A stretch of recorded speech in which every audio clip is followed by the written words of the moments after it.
In this tutorial, we are building a journey. When a new start email via Gmail is created, it will be added to Airtable database. So let's create this journey. Select Gmail as a trigger, then choose Get Email as trigger event. Select the existing connection and click on Link an Account. Next, select the label, in this case Start. Now in steps, we have to create a new record via Airtable.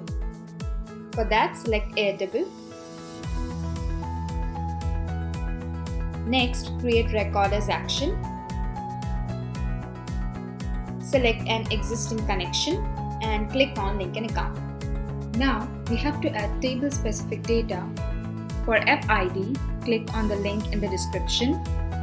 Then select our product and from URL, copy the app ID.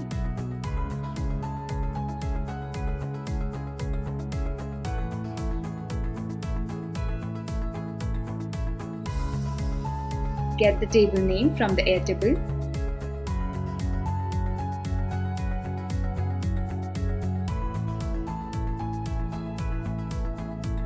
For sample record ID, go to the table, select a cell and right-click on it. Click on Copy Record URL. Paste it and remove unnecessary part. Also provide the field message, email ID and subject from Get Email App Data Tree.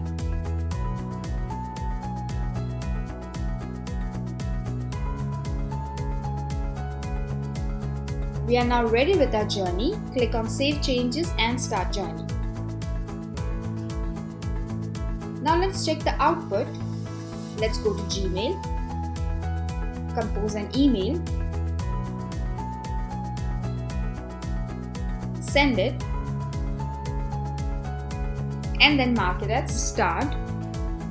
Now let's go back to our journey to check the execution.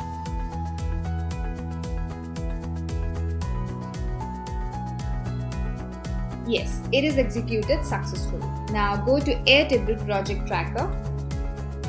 We can see a new state email via Gmail added in Airtable database. In this way, we can create an automation journey to add a new record in Airtable when we receive an email in Gmail. I hope you like this video. To know more and get help in building automation journeys, visit quickwork.com.